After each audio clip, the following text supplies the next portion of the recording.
Boule de Suif, a short story in the Franco-Prussian collection of short stories that Maupassant wrote. It kind of catapulted him into being the writer and being able to sit down and focus on his craft, if you will. This is the one that made him the money, put him on the map?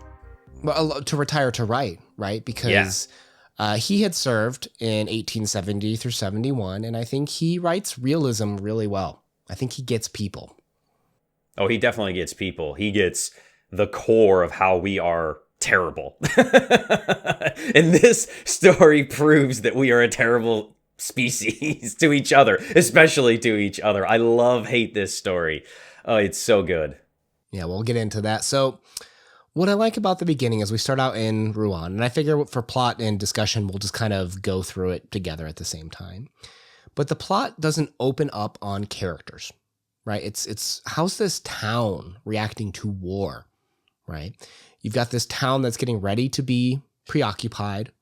The army has pulled back, which means the enemy's going to come in and take over, in which case the citizens are preparing for how is this going to impact their lives. And you can even see how the town's even kind of announcing their objection to war, that they're like, we have nothing to do with this, but it's going to encompass our entire lives soon because we're pawns in the bigger system. I think of myself in this situation. If there was a war rolling in, would I want to stay and fight, knowing that the army had already abandoned us, me, my family? Would I want to stay and fight? And I think that it's a good setting piece for everybody's in a very traumatic experience right now, and they're all just trying to get through it. And I think that a lot of times as a reader, we start thinking about, how are these people so dumb? Well, if you've never been in a situation this stressful, this high stress before, you do kind of just, you're dumber in those instances. Your brain isn't going to be fully functioning. And I think that I love the setting that he provides for us at the very beginning here without even introducing any characters. Ultimately, we arrive at 10 people who are preparing to leave for, I think it was England. I might have gotten a little confused at that point in time. Were you sick reading? But I couldn't help but wonder why these 10 individuals, right? You got the 3 rich individuals in terms of Mr. Iwazo, you got Mr. Kerry Lamadou, and you've got Mr. Hubert de Bravo. And their 3 wives who are barely characterized, right? These are property to these men. These are less than human beings. They're being thrown in the back like luggage into this cart. So obviously the very first big theme that you could take away from this is a class distinction. Maupassant is saying that there are levels of people in France during this time period of war, and that these people see themselves as better because they are the aristocrats. They're the people that have money and wealth and power, and they get the full, beautiful names, which you said very elegantly. I'm impressed. And yeah, you definitely have that theme going right on. And what strikes me as interesting is that, well, I guess it's not interesting. These people don't get any better. They are who they are, and you kind of have to take it or leave it. Yeah. Well, and even are they who they think they are, right? Because you have the good sisters with the rosary beads who you expect to be holy and putting certain things forward in terms of what they think is right. You've got the Democrat who's kind of like the guy that stirs the pot. You've got, of course, our girl, Ball of Fat, who is eventually we learn is Miss Elizabeth Rousseau, who is an ex-prostitute. So we've got 10 mixtures of characters, right? We've got the wealthy abusing the lower class, not even viewing them as human beings, including their wives. You got the Democrat who's stirring the pot, causing issues. You've got the people who are pious, who ought to believe more than others. And you have the prostitute, right? Who theoretically should be the lowest on the social scale, right? She's a fallen woman, a woman who sold her values out for money. Oh, and they do treat her like that. They do treat her. They ostracize her from the very beginning. And they treat her very poorly. They look at poorly. They don't even talk to her, acknowledge her. The wives are giving sidelong glances. Even the poor and rich wives, because they're wives, they have something in common. And that's what, as humans, we're always looking for these connections. And all right, well, we're not rich together, but we're both married. So we have that in common. And that makes us better than this lady that is a prostitute. So, we have that in common, and that's good for us. And then, of course, we're all religious except for the prostitute because, she's sleeping around. So we have this connection with the nuns as well. And I felt like that was, very standard for sometimes of how we are in life, especially in this time period of how people were making those connections. And the nuns are ones that make me, I think, maybe the most mad, because you figured they would be forgiving of Elizabeth, and they're almost the worst. And it kind of makes me angry of like, you're in this situation and you're almost worse off than she is, as the nuns are sick. And I don't know. They should have been more forgiving. Is it not true that each member almost betrays what their intent is?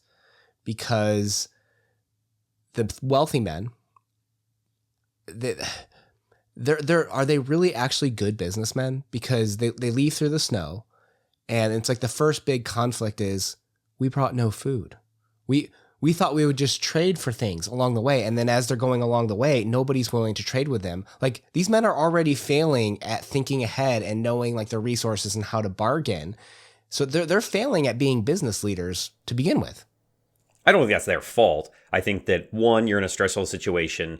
You're not making smart, good choices. They've never maybe been in this situation. We don't know or not. And they did plan. They're just their plan has failed to no fault of their own. Just they didn't realize the gravity of the situation, the severity of the situation that they'd be put in. I feel like of why that this happens to them. And I'm not trying to stick up for them, because as we see as the story goes along, they do eventually make smarter choices in that regard at the end of the story anyway. Well, I agree with you, because earlier you made the point about how war changes things. It's very all-encompassing. And I think that's kind of what these men were experiencing, right? Their usual laws of how they bargain and trade have been completely flipped upside down because of the war. Yeah, but everybody is not prepared except for our girl Elizabeth, ball of fat, who pulls out a picnic basket and has all these prepared foods and everything. And what does she do? She shares with everybody. I suspect we're supposed to view her as caring for others, and I think there's probably an element to that. But there's an element of back to that theory that war changes what's allowed and not allowed. They made those jokes about eating the largest person in the carriage, which is her. Like, let's eat the prostitute. So she might feel a little singled out too, that maybe she's buying some friendship since she knows she's kind of the outcast because of her position, and uses this as a tool. I think it's supposed to be somewhat altruistic, but I think there's some self-interest motivation there. You can interpret it that way. Oh, I never thought of that. Yeah, so she's buying friendships, kind of paying off bribes, saying, hey, maybe they'll be more accepting of me if I give them all this food. They'll view me as a better person because I saved them, I helped them. I mean, they're not going to starve to death, right? I mean, the journey isn't that long. They would just go really, really hungry. I mean, this is not like it's a month journey or anything, but yeah. So they arrive in Totes after 13 hours, to your point, of traveling. And they hear, dum, bum, bum, the Germans opening up the door. I think we see a couple things here.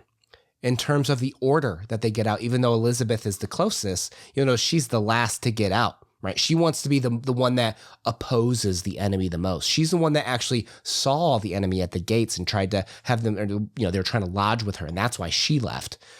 She's the one that I think has the most connection and most opposition to the war, which is kind of like this tapestry behind every single scene. I was a little bit confused on why is she so vehemently against the war? Is she's that proud of a person, even though we're made to believe that everybody else looks down upon her because of her profession? She's just a proud French woman, I guess. All Maupassant gives us is that she was fleeing when they tried to stay with her, right? And I think it comes maybe down to, for how I interpret it, is that it's a personal choice. Like, she chooses who she sleeps with, right? Because we see as they get at this inn, at night, we kind of see how Cordonet's kind of like trying to sleep with her. And she's like, no, there's the enemies at the gates right here. Like, we can't do this right now. It's her choice as to whether she sleeps with someone, as opposed to how everyone else views her as a tool, views her as, well, you ought to just use your spreading of your legs, essentially, to buy us things. That's your commodity and your value. And I think she views it as a much different transaction than how the rest of society is viewing it. Definitely on her choice is the the crux of the story is that she's always making these choices, and they break her essentially, right? When the pure pressure of everybody of that you should sleep with the German commander in order for us to be safe, and she ends up doing it. At least that's what we're led to believe in the story. Real quick, because we didn't explain this plot point, is that at this inn, they learn that the officer will only let them leave on their journey, continue on their journey, the German officer, once she's slept with him, right? Just from like a plot clarification standpoint. Yeah, so she does, because the rest of the group pressures her into doing this, and it kind of breaks her. And that isn't even the worst part of the story, I feel like, because yes, she loses a little bit of herself, because maybe as a prostitute, she always got to choose who she would sleep with and use her body as a commodity. And now she's being forced into a little bit. But I still feel like the end is even more cruel than this part of it, as crazy as that sounds. Well, isn't it a little bit weird too that, earlier we saw how the three rich men couldn't bargain the way they did before the war. The war changed the value of things. And here, when they get to this inn, that's still true. Those three wealthy men have the most value, can buy the most things, can give the most things in terms of to this German officer. But they're the least valuable to even the German officer. Theoretically, the woman with the least amount of things is the prostitute. And that's the key to liberating them, to their deliverance, as Maupassant writes. And it's this flipping of during war, there's this strange difference in what we consider valuable. I could also interpret it as not only value, there's a little bit of maybe gender discussion here that we could have, and the power of men and women, or the power of the prostitute. She is the one that is the least powerful. She's the one that can't make decisions, and she doesn't have the man in her life. Yet she's the one that holds all the power in the end of the story and allows them to move forward. Isn't it interesting, too? There's a line there about Bonapartism with we need a savior, right? Like when they talked about having to need a Bonaparte or a Joan of Arc, right? The idea being that deliverance, saving came externally, that it wasn't a personal choice or something you could influence. They said, we need someone to save us. And to your point, it comes from the most unlikely of places in this story. She's the hero, and then they do her dirty at the end of the story. So once they finally leave, they get back in the carriage and they go on their way, right? And she kind of sulks out of the hotel or wherever they're staying. She's the last one to get back in the carriage again and has her head down. And, she's ashamed of what she's done. She used to be kind of proud, and now they have broken her, and they all have food for the journey, and she has none. And what happens? Even real quick before that, though, how they sold her out. You'll notice that they all started using the ends to justify the means. And it was super hypocritical, to your point about those two nuns that you mentioned in the beginning of our talk, how they instantly just shifted on a dime and started to use Bible stories in very questionable ways to justify how she should sell her body to buy them freedom in this situation. Like, it's another conversation about how war changes ends to a mean and utilitarianism as a new norm, as opposed to morality kind of just exiting the door. And the only person in the story that I think kind of tries to hold on to the old ways is Ball of Fat, is Elizabeth. Yeah, and to come back to, poor Elizabeth, as she gets in there and has lost her pride, still trying to hold on to it. She looks around at these people and they all have this food and they won't share with her. And she shared with them. And it's a hard lesson for life, that people don't change, and some people aren't going to become better. And maybe you shouldn't trust them, or you shouldn't help them, because what does she get for it in the end? She lost who she was, and now she's hungry, and she has the rest of this journey to go with these people that are even looking further down on her. Oh, Maupassant, you're killing me, man. They did Elizabeth so dirty. Oh, I hate this story. Well, I think a lot of people confuse charity with IOU tickets. Just because Oh, okay. Yeah. Elizabeth was charitable and helped everyone out on this trip, maybe a little bit of fear too, eat the fat, right? you can't expect that to turn into an IOU. You'll notice they sold her out, lost her depravity, her sense of morality. I'm not sure how you want to classify that. But then even the food at the end, like you'd think that they'd have some guilt over what they did. And there's just this stone-faced group of individuals who have ultimately betrayed you and now look down upon you for how you saved them.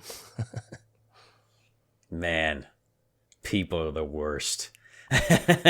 Well, okay, so let's talk about the last thing is the national anthem that's whistled at the end, the Marseillaise. Yeah, I was kind of wondering, obviously we're talking a lot about one's self-identity and that French nationalistic identity, that they're better than everybody else, but they're all French together, and they threw one of their own to the wolves, to the Germans. I think that it's a little bit of irony that they throw in the French national anthem there at the end of like, everything's hunky-dory, we're all French still, but they definitely don't view one of their compatriots as, even French or lesser than. Like, you figure in the hierarchy here in the story that at least Elizabeth isn't German because she's French, and they don't even give her that much. Well, what is the what's the anthem about? When was it created? Oh, this is the French Revolution. Which was about? The rights of people.